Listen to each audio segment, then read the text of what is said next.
Hey there, welcome back. It's Laura at Hyperstamper. Today's junk journal is sort of a smaller junk journal. It's not as chunky as my normal journals. This one has a fewer pages. Does that make sense?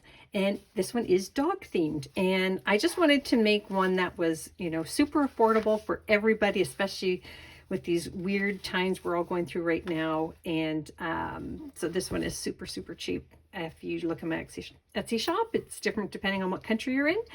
But I love this one, and I turned it into a dog themed journal for this reason. This beautiful cover here, Eric's Good News. It's got the original spine still intact. It's this beautiful, almost like a hot pink, but light burgundy. It's a really cool color. So I got ribbons that matched the cover here, and I put some trim down the side. And let me take you on a little tour of this little sweetie before I put it in my Etsy shop. Hyperstamper.etsy.com, and everything in here, everything is authentic, antique, and vintage ephemera, and most of it, probably about 90% of it, is dog themed. So let's take a little look. This is the original first page of the book, and this is from the 1920s, so 100-year-old book here. And this is just a really sweet little vintage book page from the 50s. It's got the little dogs and the fire engine. And this here is from the 1890s. Beautiful. The dog in the shadow. I put a little bit of antique paper on the back for journaling. It's got lots of journaling space here. This is the original first plate of the book as well. So it's sort of like the one on the cover without the characters here. And it's in beautiful condition, actually. And then we've got this 1940s children's book page here with a little beagle. And then another one up here. This is from 1906. This one here. And a little dog pocket down here. And then this one here is from the 20s. We've got a collie there running through the hay. And here as well, looking at the plane. And this has antique paper on both sides as well.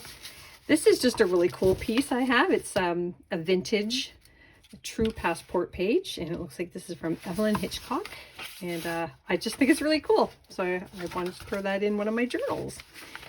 And this is from the 1890s. It is absolutely wonderful, from a Chatterbox book from England, and we've got this sweet little puppy here. And then over here, we've got another little puppy here with a little cat, and this is of course the first page of the book. I love the original staining on there. It's fantastic, but a great spot to journal on as well. And look at this piece here from the 1800s. It's just a beautiful picture, and that is from the Rhine River. Neat, eh? This is another one of these great class of 1955 senior class. Young women here. And then, this one gets stuck on some glue. Yikes, there we go. Not really. Look at this hilarious one. I just think that's hysterical, this little bulldog here. Is that what you call him? Bulldog? I think so. So great little journaling card, and the flip side of that. And then I just turned all this vintage and antique textures and ephemera into a journaling tag. That's from the 1950s there. Little dog pulling a cart of milk. And this is just hilarious. It's just a really fun card. It's not vintage. I would call it retro because it is it is 42 years old. And I just think it's hilarious. The little dog there on the wheels. So a little bit of fun there. This is authentic vintage wrapping paper. Like, just, you can't get any better than that, right? With the poodles and the umbrellas, just fabulous. There is a book from Malassi, vintage book, and this is a 100-year-old ledger page, which I just love so much. Look at that, how fabulous is that, right? And then we have this great page here. We've got the little dog here, we've got the little girl here, east and west, little kitten here, more vintage paper. That was from the inside spine, hidden under the spine. I pulled that out, I just really liked it. We've got dog tracks here from a vintage book. Isn't that cool? And then this is just the cover cloth of a book, and I liked it. So I put this vintage playing card in here, this Victorian woman here and her dog, and you can upcycle that to make all kinds of fun crafts. Just Google it. It's really cool what you can do with playing cards. Just love this here from 1927, the boy and his St. Bernard, and I think that's what that is. And the lighthouse. This is beautiful vintage crochet doily. And this here is from a dogwood tree, so it counts. I'm officially calling that dog themed, but this is a vintage Trees of America book. Another wonderful little vintage children's book here, Tinker, The Tale of a Puppy.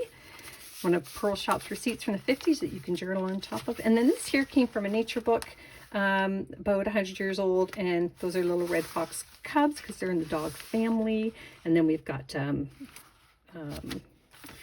foxes there.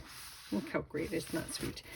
And then this is just a really fun little piece here that you can journal on from a vintage book, and another blank page from a vintage book.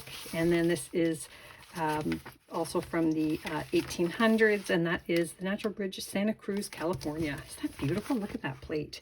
That's stunning. I wonder if that's still standing today. And then this here from the 1920s as well. I love it. I love that yellow color that this publisher in particular uses a lot. And then this is a 1930s flinch card, number 14. And then this here's a little dog craft that you can make out of paper, kind of like origami, but I just thought that was really fun. So there you have it. I hope you love it as much as I loved making it. Come back soon if there's more. And don't forget to subscribe. Bye for now.